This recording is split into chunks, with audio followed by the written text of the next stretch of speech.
So as Erica just said, we're switching gears. We just covered everything related to the national lunch meal pattern, but now we're going to switch gears and talk about school breakfast meal pattern.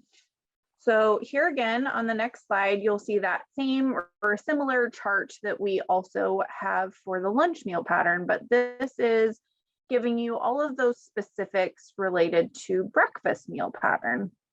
So you can see the required grade group portion sizes and the fruit components. And again, we will talk through each of these separately as we go through the slides. But to really start out, again, we're going to kind of look at those components that are required. So at lunch, we know that we have to serve or offer all 5 components: the meat alternate, grains, fruit, vegetable, and milk. But on the next slide, we see that for our breakfast meal pattern, there's only 3 required components. And those consist of grains, so at least a minimum of 1 ounce equivalent should be offered. Fruit would need to be offered in 1 cup, and then 8 fluid ounces of milk. So those are the 3 required components. And again, we'll go through each of these here a little bit further. I do want to mention you can offer vegetables or meat alternate at lunch, or excuse me, at breakfast. Hard to switch my brain over here. But at breakfast, you can offer those other components, but these are the 3 required components that must be offered. So on the next slide, we see again those required grade groups. So same grade groups apply here. Those 3 required ones are grades K through 5, 6 through 8, and 9 through 12. We still see that same grade group overlap of K through 8. So if you're an elementary/middle school site, that might apply to you. If you're a K through 12 school, there is also an overlap for all grade groups at breakfast. So again, this allows a little bit more flexibility depending on those grade groups that you serve. That way you are only having to focus on meeting 1 portion size or 1 meal pattern for all grade groups. Right, next slide. So we do see a little bit of different terminology for the breakfast meal pattern. So as I just talked about, we still see food components. So again, these are one of those 3 required food groups that comprise a breakfast meal. And again, that consists of grains, fruit, and milk. But then we also interject this term of food item. So a food item at breakfast is going to be a specific food that is offered within these 3 food components. So for example, maybe your breakfast menu, you offer 4 ounces of juice, a half of a cup of pears. While these are still under the same umbrella of fruit as a component, they would be recognized as 2 different food items on the tray. We'll give you a couple more examples of that as we go through these slides. So again, just to recap or summarize what we just talked about, at breakfast on your menu, you must offer at least those 3 required food components: grains, fruit, and milk, if you didn't hear me the first couple of times. And then at least 4 items, 4 food items must be offered at breakfast. So it's really important, and Sean will talk to us a little bit further about offer versus serve, but it's really important that whoever is operating the point of service at breakfast is in good communication with the food service director or the menu planner, so they know what comprises that reimbursable meal when that tray comes to the point of service. They have to know that the student, again, what they need to walk away with to comprise that reimbursable meal. And again, we'll go through offer versus serve in further detail. All right, on the next slide, we kind of see some additional examples of how a food component could count as 2 separate food items. So in these examples, we see maybe 2 slices of toast are offered. And even though they're both a grain component, because they're both 1 ounce portions, that would credit as 2 food items. Likewise, a large bagel, maybe that is 2 ounce total, that would also credit towards the grain component, but it would credit as 2 food items because you're offering 2 ounce equivalents. So next slide, breakfast, I think we all agree, gets a little bit confusing. There's some wonky things that you can do within it. But so hopefully if you have questions on this, hopefully you'll reach out to us and seek some further guidance. I know sometimes it even gets a little bit confusing when we think about it, but even though the meat alternate component is not required to be served, schools can offer a meat alternate. And there's a couple of different options for you to do so. As long as you meet the initial grain, the daily grain requirement of 1 ounce equivalent, you could substitute 1 ounce of meat or meat alternate for the 2nd ounce of grain to meet that weekly requirement, that weekly grain requirement. So yes, you heard me correctly. Meat alternates can substitute for grain servings as long as the daily grain requirement at breakfast is already met. Alternatively, you could also offer a meat or meat alternate and consider it an extra, but you would need to be conscientious of how that affects your nutrient standards and also how that impacts your food costs. All right, so on the next slide, we talk a little bit more about fruits, some of the same considerations that we see at lunch. So you may offer 100% fruit juice, but no more than half of your fruit offered over the course of the week can be in the form of juice.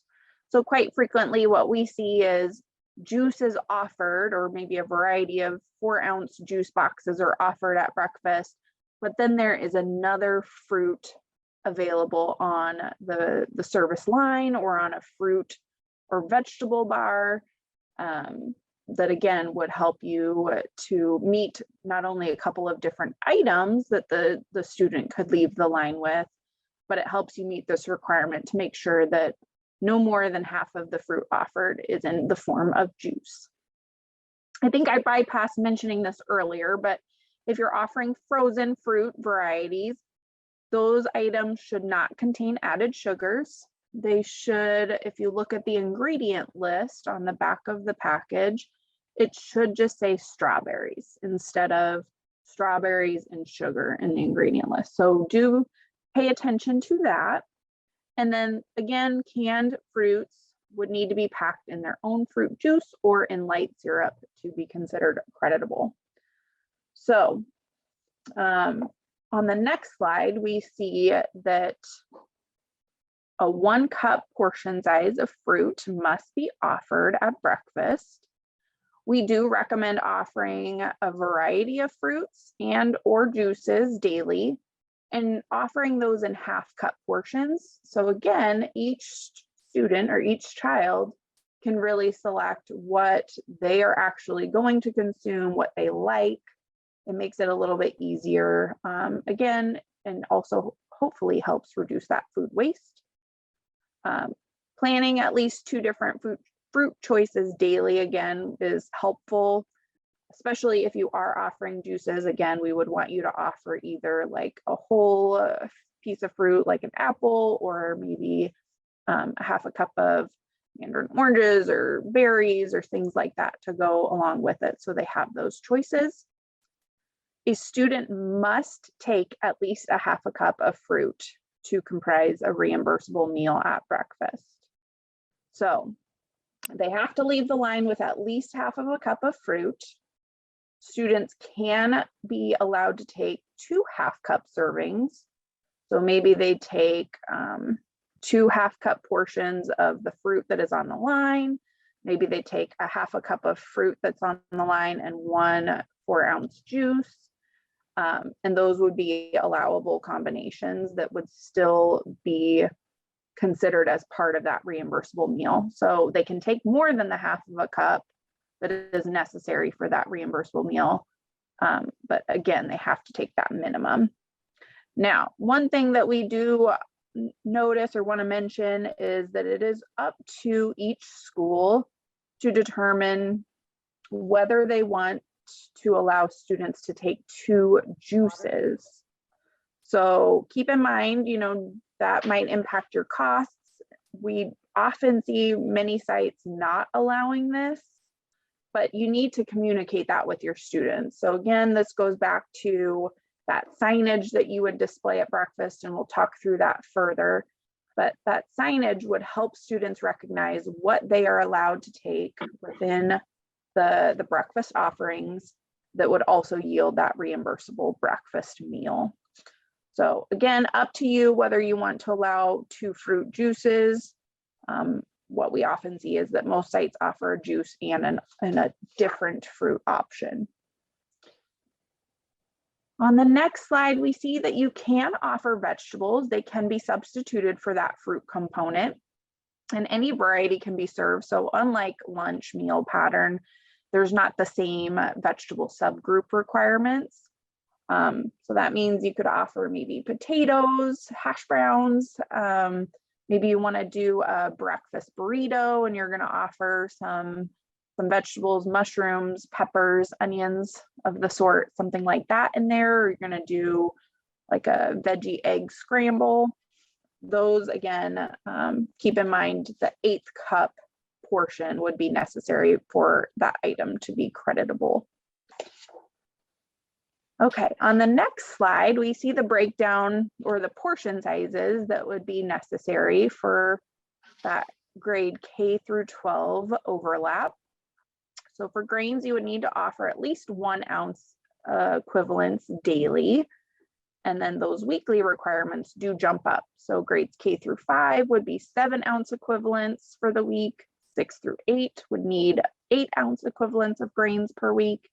And grades 9 through 12 would require 9-ounce equivalents per week. So here again, if you're following that grade group overlap, you would need to plan for all grade groups to meet that weekly requirement of 9 ounces. So if you plan for 2-ounce equivalents at each breakfast, again, under offer versus serve, the student could maybe decline one of those ounces, but they would need to be offered at least those 2-ounce portions at each breakfast meal. That transitional meal pattern standard of at least 80% of grains needing to be whole grain rich also applies to the breakfast meal. And we'll talk a little bit more on the next couple of slides about how you might accomplish that. So on the first example, it's kind of similar to what we saw on the lunch meal pattern. You have whole grain rich 2-ounce equivalents offered on Monday, Wednesday, and Thursday. You have 1 ounce of whole grain rich equivalents offered on Tuesday, and then 1 meat alternate in place of the grain. And then on Friday, you have an enriched grain and 1 ounce of meat alternate. So this can kind of get a little bit confusing, but the biggest takeaway is that you do not count that meat alternate serving in your calculation to determine whether you've met that 80% whole grain rich requirement. You only count the actual grain items. So in this example, we would see 2 ounces Monday, 3 by Tuesday, 5 by Wednesday, 7 by Thursday for whole grain rich items. And then if we add the enriched grain that we see on Friday, it's 7 divided by 8 because 8 is the amount of all grains totaled for the week. And we come out with an 87.5% whole grain rich menu for the week. So we would meet that requirement with this menu. So just don't let the meat alternate confuse you. Like I said, it does credit towards meeting that weekly grain requirement, but that transitional meal pattern standard only applies to the actual grain category, so we would not include that in the actual calculation. Alternately, another option that we see on the next slide would be to introduce enriched grains throughout the course of the week. In my mind, the first example is maybe a little bit easier to implement. You obviously all have to just determine what is going to be, what will work for you and your site best. But this to me gets a little bit confusing when we have 1 ounce of whole grain rich on Monday and 1 ounce of enriched. Also, as Donna said earlier, if you have alternate menu items, so you have a main entree and you have maybe cereal as your alternate, you would want to kind of keep the same pattern in mind. So if you're offering 1 ounce of whole grain rich and 1 enriched grain for the main, you would need to follow the same pattern for that alternate menu item. So in this example, like I said, we see those enriched grains kind of dispersed or interspersed throughout the course of the week rather than just on one particular day. If we count up our total of whole grain rich items, we see that we have 8 ounces for the entire week, and our total of all grains, both whole grain rich and enriched, come to 10. So we are right at that 80% if we calculate that out. And then on the next slide, I'm going to go back a second on that. So Donna also showed us a slide that talked about, those planned short school weeks. So in the instance of like fall break, for instance, I do want to make mention, you would want to calculate that 80% or that whole grain rich calculation by meal. So don't combine your grains that you're offering at breakfast and lunch. You would do that calculation for the items that you have planned for breakfast. And then you would also do that calculation again for the items that you have planned for the week at lunch. So they're separate calculations by meal. So just wanted to make that point of clarification there. Okay, now we can move to the next slide. So here for milk, again, this follows the same kind of pattern that we see at lunch. There's a minimum daily requirement of 8 fluid ounces for all grade groups. It must be served as a beverage, and schools must still offer that milk variety. So you can offer at least 1 unflavored milk variety, either skim, fat-free, or 1% low fat. Under those transitional meal pattern standards, you have a little bit more flexibility now with flavored milks. Previously, as Erica shared, you could only offer skim flavored milks, but under those transitional standards, you're now allowed to also offer low fat or 1% flavored milk. So any variation, but again, one variety needs to be an unflavored milk. All right, next slide. So just a couple of recap reminders. You need to offer at least 1 cup of fruit. At least 80% of grains offered throughout the course of the week must be whole grain rich. And then a reimbursable breakfast must contain at least 3 items, one of which must be that half of a cup of fruit, or if you're substituting a vegetable, also a vegetable would work there.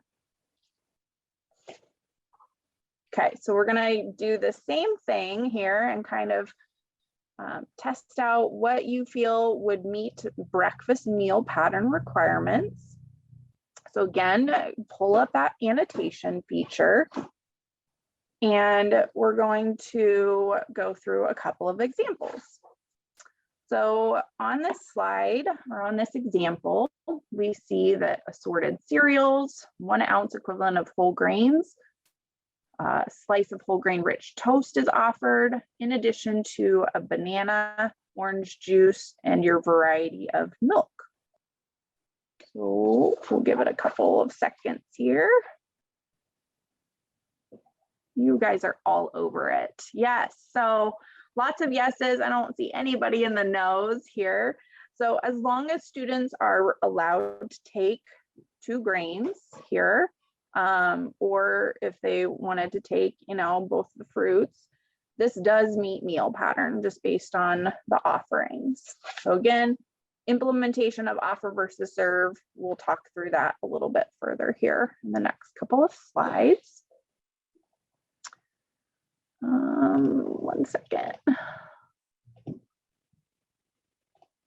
Okay, so on this example, we have 2-ounce equivalents of whole grain rich waffles, a 1/2 cup of strawberries, and then again, our 8 ounces of various milk options.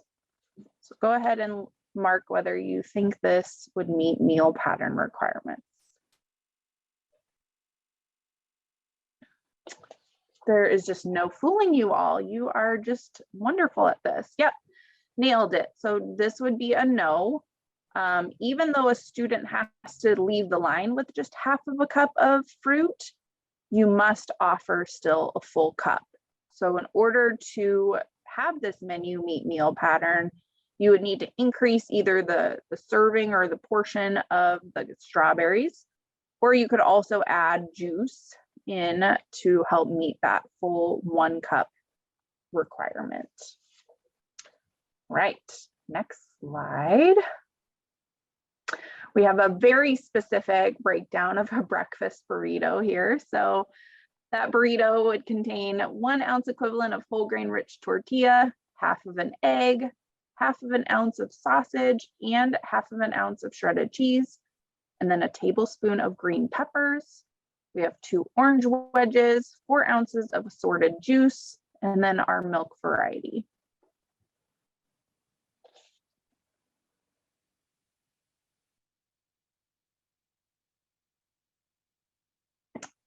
Okay, so I can see I kind of tricked you on this one. Again, with the oranges, I know there comes the nose after I said that. So with the oranges, take note of the portion size there. 2 orange wedges is likely not going to equal or yield a 1/2 cup. So even though you have the juice there, you're still probably not offering a full cup of fruit between those 2 options. You would probably need to offer at least 1/2 of an orange. So maybe 4 orange wedges would get you to that 1/2 cup serving, and then that meal would meet meal pattern. All right, next slide. And this is our second to last example here. So we have a whole grain rich cereal or oatmeal in a 1 ounce equivalent portion, 1 ounce equivalent of a whole grain rich blueberry muffin, 1/2 cup of fresh fruit cup, 1/2 cup of peaches, and our milk variety. Right, I see lots of yeses already. So absolutely, this would meet breakfast meal pattern requirements. Again, as long as students are able to take the 2 ounces of grains. And here again, you'll notice in our examples, we're still kind of specific on the whole grain rich. If you're offering enriched choices, again, for alternate meals, that would need to kind of follow the same pattern in terms of crediting for grains as the main entree would. Very good. All right, last example here. Thanks for playing along with us. So how about this 1.5 ounce equivalent of whole grain rich soft pretzel with cheese sauce? You have a self-serve fruit bar, and then your milk variety.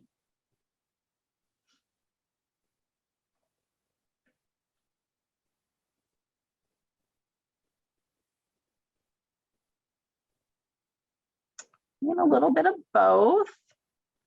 So this one is kind of dependent on the cheese sauce, really. The big question here is that cheese sauce, does that have a child nutrition label? So if it has a child nutrition label that tells you how that cheese sauce would credit in as a meat or meat alternate, then technically, yeah, maybe this could meet meal pattern. But in the absence of that child nutrition label, you can't verify how that would credit. And so in that instance, this meal would not meet those requirements. Awesome. Thanks for playing along there. And with that, I am going to hand it over to Sean. And she's going to talk about nutrient standards, product labels, and then we'll also dive into offer versus serve. Thanks, Lauren. Appreciate that. And now we've covered a lot of information already. This is a nutrition program that you are participating in, and we will be talking about the nutrient standards and the importance of collecting the documentation. So next slide. One more up. Oh, there it is. Thank you, Taylor. We've talked about food components and required portion sizes for the different grade groups. And with that being said, by serving the required portion sizes of the food components, you should meet the USDA nutrient standards. There are 4 nutrient standards that are reviewed, and those include looking at the weekly average requirements for calories, sodium, saturated fat, and ensuring that the food items you purchase are trans fat free or have 0 trans fats. So in your handout packet, you will see the nutrient standards for lunch and breakfast for calories, sodium, saturated fat, and trans fat. It is also on your handout where the lunch and breakfast meal pattern requirements are. It's at the lower bottom of the page. So we have it on the handout in front of us and then also on the meal pattern requirements. So let's dive into those a little bit deeper and look at calories on the next slide. There are minimum and maximum calorie levels identified for each grade group. And when we look at calories, we don't look at individual days. Those days, you know, can be over or under on calories. What we look at is the average for a 5-day week. So that gives the menu planner some flexibility in planning menus. Lunch values are separate from breakfast. So breakfast has different calorie requirements than lunch. And as we look at the handout, we can see that there is overlap in the calorie ranges for K through 8. But then when we look at grades 9 through 12, there is not that overlap, and we're looking at lunch requirements. So that gives the menu planner some flexibility to follow the K through 8 portion sizes because of the overlap, but not for 9 through 12, because remember with 9 through 12, the requirements for our meat alternate are you have to offer 2 ounces per day of meat alternate, and you have to ensure that you offer 2 ounces of the grain item per day, as well as the 1 cup of fruit and 1 cup of vegetable requirement. When we look at breakfast, there's overlap between K through 12. So you could serve the same portion sizes for K through 12, which I see many schools doing. But there are specific requirements for the different grade groups, but we do have that overlap that allows you to serve the same portion size. So when we move to the next slide, let's talk about sodium next. The transitional standards for sodium. In school year 21-22, which was last school year, schools were required to meet Target 2 sodium standards. But with the unpredictability of COVID and maybe offering items that needed to be packaged or more accessible to students, USDA said schools could request a waiver for not meeting the Target 2 sodium standards. And that was an easy waiver to request from our office that was automatically granted, that you could apply for that, and then you just needed to meet Target 1, which is Target 1 has the more higher ranges for sodium. When we move to Target 2, it's more limited. For this school year, there is no waiver for schools to request, because with the transitional standards, we are going back to Target 1, where we have the higher levels of sodium that are allowed under the transitional standards. So those levels are listed at the bottom of the slide, and also they're included in your handout. So that just provides us information about where we need to be when we plan menus for the week on sodium. Now, with transitional standards for sodium, that changes slightly next school year, not this upcoming school year, but in school year 23-24, the limit will decrease marginally by 10%. So just keep that in mind, but we're not going there right now. We are focused on 22-23, and we are at Target 1 sodium standards. So let's move to the next slide and talk about limits on unhealthy fat. Less than 10% of the calories can come from saturated fat, which is the unhealthy fat.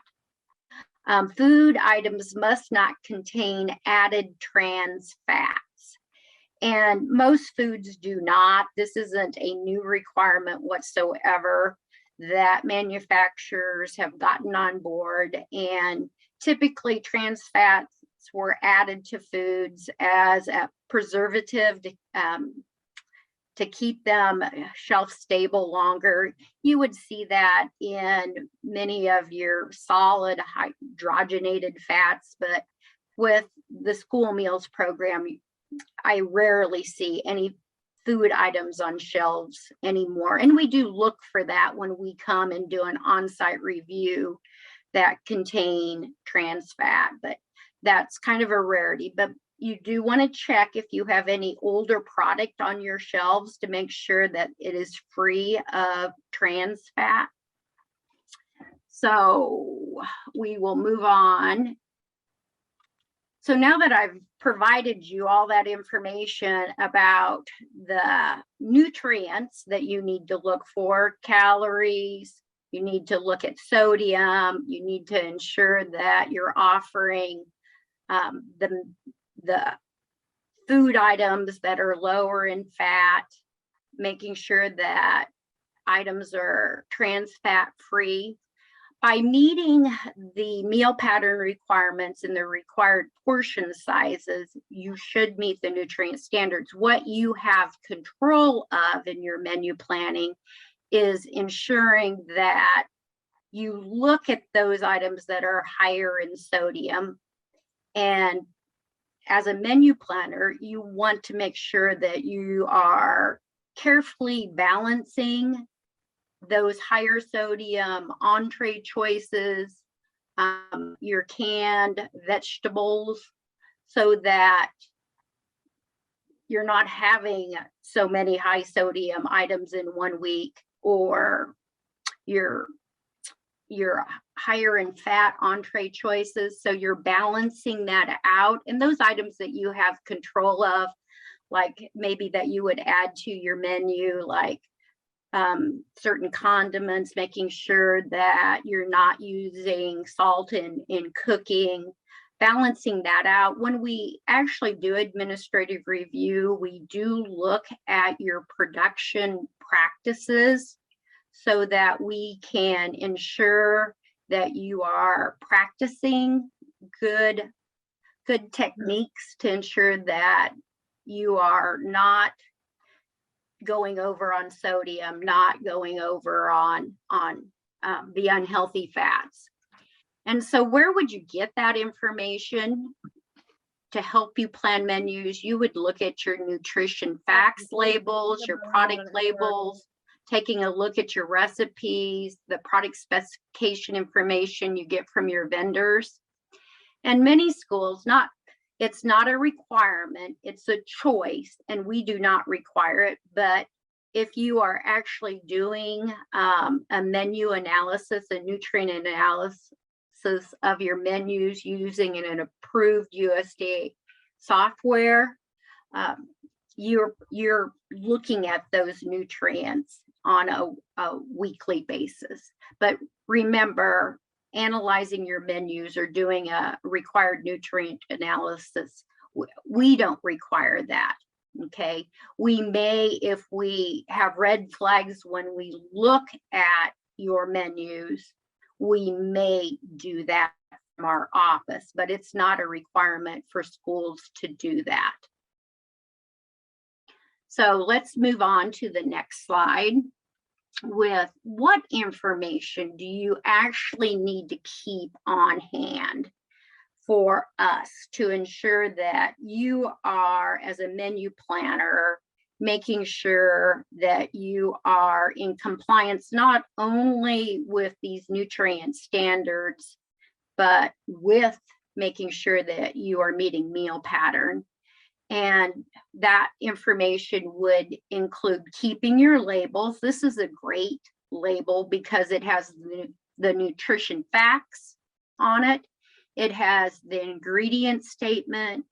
It tells me how the item contributes to meal pattern. It has that gold standard of a child nutrition label, which is in the lower right-hand corner, that tells me information about the product, how it contributes.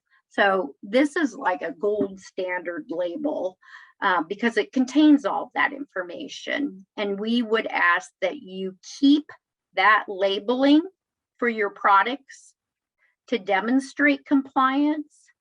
Now, you can see from the picture on the screen, it looks like someone cut that off of a box. And so with that, that's fine, but to save you some space and make it more convenient for you to save your labels, just print it and keep it in a folder.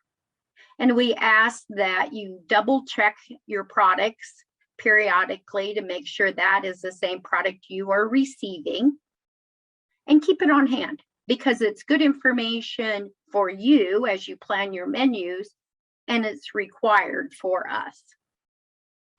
So let's look at product label information. We're looking for that ingredient statement, the nutrition facts labels, okay, the CN labels, and child nutrition labeling is something that a manufacturer typically has to pay for. So not all products are going to be child nutrition labeled, but that's the preference, is then you know how the item contributes. In the absence of a child nutrition label, you need to make sure before you put something on your menu, you need to make sure your vendor provides you with that information of how it contributes to meeting meal pattern. And that can be a product specification statement. We briefly touched upon that a little bit earlier when we talked about grains, but a product specification statement is on company letterhead. It indicates the credible ingredients, And then it has a component contribution statement. And the key is to make sure that that has a signature from the manufacturer. It's your proof that item, and it's your proof on how that item meets meal pattern. So just keep that in mind, is whatever you put on your menus, not your fruits and vegetables, but your entrees, could be your grain items. How does that item contribute to meeting meal pattern? You need that documentation. If you don't have it, and we come and we look at your menus and we question something, we're going to ask for that information, because we have to ensure that you are meeting meal pattern contribution for your students. So let's move to the ingredient statement. It would just have the list of ingredients. It looks like this, just like what we talked about when we reviewed the grain requirements, what to look for. Let's move to a nutrition facts label. And we have a side-by-side, and on the right-hand side, we have what the new nutrition label looks like. It's a little bit more informative than the previous label, but this would give you that information on those nutrients. We can see this product has 160 milligrams. So it's not real high in sodium, but remember, we have kind of like that bank account, our maximum that we need to shoot for on a daily basis. And if we just look at grades K through 5, that maximum for that menu that day, you know, we look at it weekly, but if we look at it for the day, that 160 milligrams is part of the maximum that's allowed of the 650 that's on our handout. So that's very helpful. We can look at this information and we can see that there's no trans fat. This item has 5% of its calories coming from saturated fat. So useful information. The next slide, we have our child nutrition label, and I've already indicated that's like the gold standard of information. It's in the box. It's very easy to identify. And then we have our product specification sheet, and we've talked about that. It tells me how the item contributes. This is something that you would get from your vendor before you put the item on the menu, that how does this item contribute to meeting meal pattern? And it needs to be signed and dated. And there's an example of that in your handouts. There's a sample of a child nutrition label and also the product specification sheet. So let's move on to offer versus serve. Offer versus serve on the next slide. Offer versus serve, OVS, is sometimes how it's referred. And we've planned our menu, we planned our portion sizes, and offer versus serve is something that USDA allows schools to utilize. And the purpose of offer versus serve is it allows students to decline food items. The goal is to minimize plate waste, encourage schools to offer choices. And we all know that if we're given choices, like if I can, if I absolutely will not eat green beans, then I can turn them down. I don't have to have them on my tray as a student. And it's just a way to make all these goals happen. We don't want to feed the garbage can. And sometimes if food is on a tray, it can be intimidating to little kids that, they have a limited amount of time to eat, and we want to make sure that they are eating foods that they want. So that's the goals, the basics of offer versus serve. On the next slide is you have to offer all required components in the full portion size. So the full portion size for the grade group indicated. The menu must be priced as a unit. So it doesn't matter if I take 3, 4, or the 5 components. The student decides which item to decline. And with that, I must add also, they have to leave the line with at least a half a cup minimum of fruit and or vegetable. It's up to the student to decide which items to decline. You cannot require a student to take the entree and or milk. I know at many schools we have others that are vocal about what students take, where maybe they think, oh, the student won't survive if they don't take the entree. But with offer versus serve, it's up to the student to decide, as long as they have 3 out of the 5 components, with one of those being at least a half a cup of fruit and or vegetable. Next slide. A reimbursable lunch must contain at least 3 different components. And once again, one must be the half cup of fruit, vegetable, or a combination of the 2. At breakfast,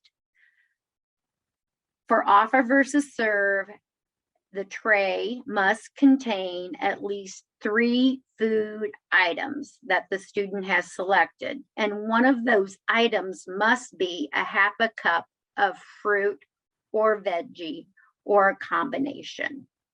So just, we have to ensure that they leave the line with that half cup. So let's move to the next slide. Students pay the full price for the meal, whether it contains 3, 4, or all 5 components, and the cashier must be able to recognize a reimbursable meal. I often say they're the most important person when I'm observing in the lunchroom. In that one, the student is present and the student has the reimbursable meal. So they're looking for 2 things. Yes, that student is in front of me with a reimbursable meal. And that's when I can count the meal for reimbursement. Students, a student that does not have 3 components should be asked to select more. If the student refuses, the meal cannot be claimed, and the student must be charged a la carte pricing for the food items taken. And that meal is non-reimbursable. So that's why the a la carte pricing, because it's a non-reimbursable meal if the student refuses. I know at many schools at the cashier station, they'll have whole pieces of fruit like apples, oranges, or bananas right there for the student to take. And remember, once that meal is counted, the student doesn't have to eat the food items, but they do have to leave the line with the required components, including that half cup of fruit and or vegetable. Next slide. It's mandatory. Offer versus serve is mandatory for high school at lunch. It's optional for all other grades, but why wouldn't you implement offer versus serve? We strongly encourage it. Students must select at a minimum at least that half a cup of fruit and or vegetable. And I think I've said that numerous times, but that's super important that that POS or the cashier, point of service person or cashier, be able to recognize a half a cup of fruit and or vegetable. And they need to communicate with the menu planner how items contribute. So you need to be in communication as the menu planner with that person that is counting the meals, so they know how food items credit that are on your menu for that particular day. Next slide. Required to offer a minimum of 3 required components at breakfast. And remember what those required components are for breakfast: milk, grain, and my fruit / juice in the required portion sizes. With offer versus serve, you must offer 4 food items, and the student may decline 1 item, and they have to leave the line with that at least half a cup of fruit and or vegetable if you offer vegetable. But at breakfast, it's optional for all grade groups. But I've got to tell you, most schools implement offer versus serve for all grades for both breakfast and lunch. Next slide. All students must leave the serving line with all food component items in the required portion size to meet that offer versus serve requirement. So with that being said, it's 3 items at breakfast, one of those being the half cup. At lunch, it's 3 components, one of those being at least a half a cup of fruit and or vegetable. Next slide. The point of service is defined as that point in the serving line where it can be accurately determined that a reimbursable meal has been served. So that can't be a morning count.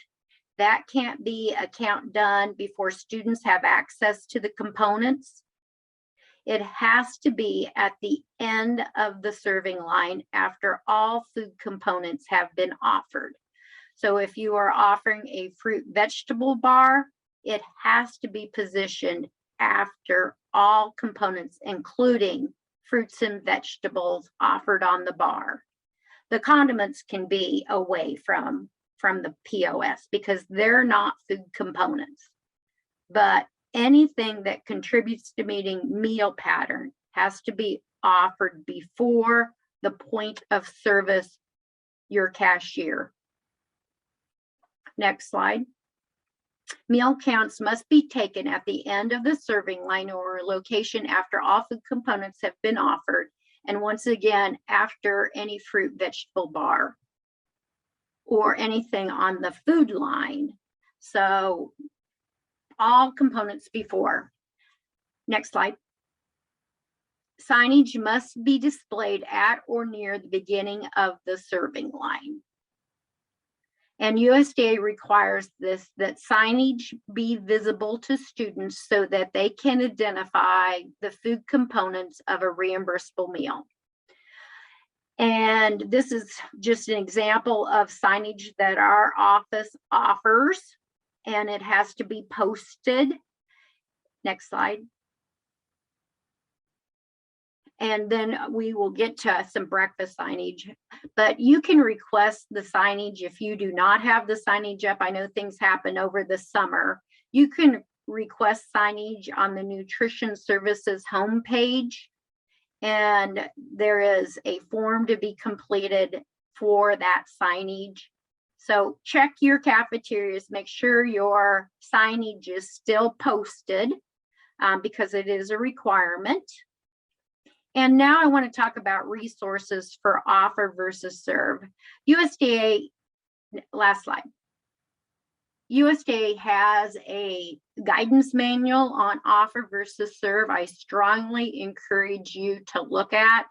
It goes through all the different scenarios of offer versus serve, and it's just a good training tool for your cashiers.